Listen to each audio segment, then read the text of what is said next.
अस्सलाम वालेकुम dear students. आज हम डिस्कस करेंगे 10th क्लास का टॉपिक रिस्पिरेटरी डिसऑर्डर्स, जिसमें हम लोगों ने पहले भी दो डिसऑर्डर्स के बारे में डिस्कस किया है। आज हम नेक्स्ट अस्थमा डिस्कस करेंगे जो उर्दू में। तो सबसे पहले देखना है क्या अस्थमा एलर्जी की एक किस्म है जिसमें सांस की नाली में सोजिश हो जाती है और बहुत ज़्यादा बलगम जो है, म्यूकस जो है वो प्रोड्यूस होता है और सांस की नालियाँ जो हैं वो तंग हो जाती हैं। ये एक बीमारी है अस्थमा, सांस की बीमारी इसको हम कह सकते हैं। तो अस्थमा में होता क्या है कि जो पेशेंट्स होते हैं अस्थमा के, यानी जिन मरीज़ों को अस्थमा होता है, दमा होता है, तो ये जो एलर्जन यानी एलर्जन्स वो पार्ट्स या वो कर्ल्स जिनसे एलर्जी होती है, तो ये जो पेशेंट्स हैं उसके लिहाज से बहुत ज़्यादा हसास हो जाते हैं, सेंसिटिव हो जाते हैं। जब भी कभी ये उन पार्टिकल्स, उन केमिकल के पास जाएंगे तो इन्हें सांस लेने में दुश्वारी होती है। वो पार्टिकल्स या वो केमिकल्स कौन कौन से हैं? डस्ट, स्मोक, परफ्यूम और पोलन ग्रेन्स, यानी कि फ्लावर्स वगैरह में जब पोलिनेशन होती है तो वो पोलन्स जो हैं वो भी अगर सांस के साथ इनहेल करता है पेशेंट तो इसको एलर्जी होगी और ये जो दमा वाला पेशेंट है इसको दमे का अटैक होगा और इसको सांस लेने में प्रॉब्लम होगी। अच्छा, उसके बाद है इसकी सिम्टम्स कि हमें किस तरह से पता चलेगा कि किसी पेशेंट को दमा है। इसकी सिम्टम्स या अलामात जो हैं वो एक इंसान से दूसरे इंसान में मुख्तलिफ हैं, यानी कि अगर एक पेशेंट में हैं तो दूसरे में कुछ मुख्तलिफ हो सकती हैं, किसी में ज़्यादा हो सकती हैं और किसी में कम हो सकती हैं।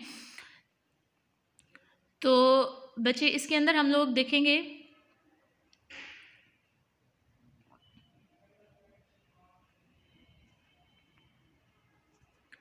इसमें हम ये बच्चे देखेंगे कि अस्थमा जो है इसकी अलामात जो हैं ये पर्सन टू पर्सन वेरी करती हैं।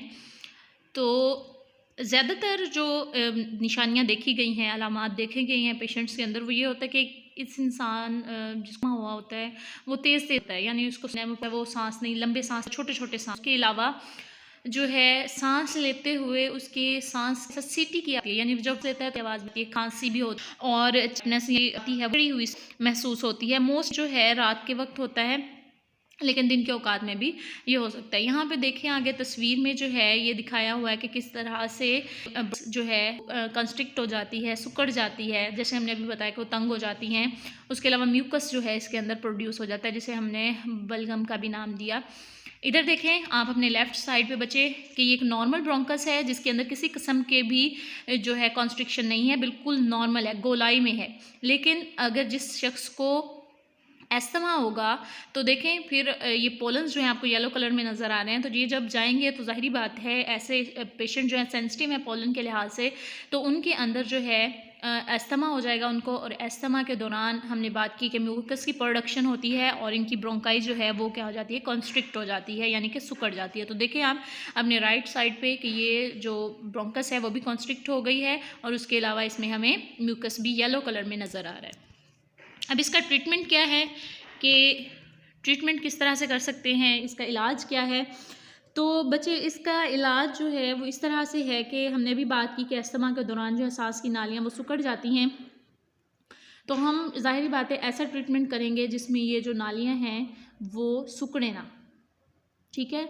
यानी कि ऐसे केमिकल्स दिए जाएंगे जिनके अंदर ये एबिलिटी होती है, ये सलाहियत होती है कि वो आपकी सांस की नाली को खोल सकें। तो ये जो है मोस्टली इनहेलर्स की शक्ल में जो है दिए जाते हैं, यानी स्प्रे होते हैं जिसे मुंह में रख के हम लोग इनहेल करते हैं, जिससे हमारी ब्रोंका या ब्रोंकस जो है वो डायलेट हो जाती है। इसके बाद हमारा नेक्स्ट जो टॉपिक है वो है बैड इफ़ेक्ट ऑफ स्मोकिंग, के जो हम लोग स्मोक करते हैं उसकी क्या नुकसानात हैं, बैड इफ़ेक्ट्स क्या क्या हैं। तो ये गुर्दे की जो कैंसर है, उसके अलावा ओरल कैविटी का कैंसर, हमारी लेरिंक्स का कैंसर उसको कॉज करता है। उसके अलावा हमारे जो सांस लेने वाले सारे रास्ते हैं इसको डैमेज करता है। एम्फीसीमा एक डिज़ीज़ है जिसमें सेल्स जो हैं हमारे रिस्पिरेटरी पैसेज वे के वो ब्रेक होना शुरू हो जाते हैं, तो उसका भी बायस बनता है। इसके अलावा हमारा सर्कुलेटरी सिस्टम जो है, यानी कि हमारा ब्लड हो गया, उसके अलावा इसमें मौजूद हमारे प्लेटलेट्स हैं, ब्लड प्लेटलेट्स हो गए, तो उनको भी डिस्टर्ब कर देता है। इसके अलावा ये हमारे ब्लड को विस्कस कर देता है, यानी उसको बहुत ज़्यादा गाढ़ा कर देता है, जिसकी वजह से हमारी जो नालियाँ हैं उनके अंदर लोथरा बनने की जो चांसेस हैं वो इंक्रीज़ हो जाते हैं। उसके अलावा जो स्मोकर्स होते हैं इनमें रिस्पायरेशन जो है उसके भी प्रॉब्लम्स होती हैं कि स्मोकर्स जो हैं इनके अंदर सांस लेने में इनको मसला होता है बहुत ज़्यादा। उसके अलावा स्मोकर्स के अंदर इन्फेक्शन की जो चांसेस हैं वो भी बहुत ज़्यादा बढ़ जाते हैं। अब सांस लेने का मसला इस तरह से है, देखें कि जो स्मोकर्स होते हैं उनके अंदर ऑक्सीजन कैरिंग कैपेसिटी जो है हीमोग्लोबिन की वो कम हो जाती है, जिसकी वजह से उनकी बॉडी का कलर भी चेंज हो जाता है। और ये इसी वजह से होता है क्योंकि हमें प्रॉपर मिकदार में जो है ऑक्सीजन अवेलेबल नहीं होती।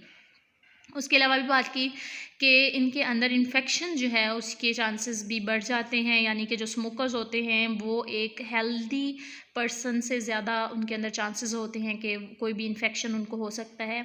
इसके अलावा इनको जो है इनके दांत वीक होते हैं आम सेहतमंद आदमी की निस्बत, और उसको कलर भी चेंज होता है। सिगरेट मुसलसल पीने से इनके जो दांतों का रंग है वो भी बदल जाता है। और इसके अलावा आम इंसान से 2 से 3 टाइम जो है इनके अंदर चांसेस इंक्रीज़ हो जाते हैं टीथ लॉस के, यानी कि इनके दांत गिरने के जो चांसेस हैं वो एक आम इंसान से 2 से 3 टाइम ज़्यादा होते हैं। तो ये था आज का हमारा टॉपिक, जिसमें फर्स्ट चैप्टर कंप्लीट हो गया। अल्लाह हाफ़िज़।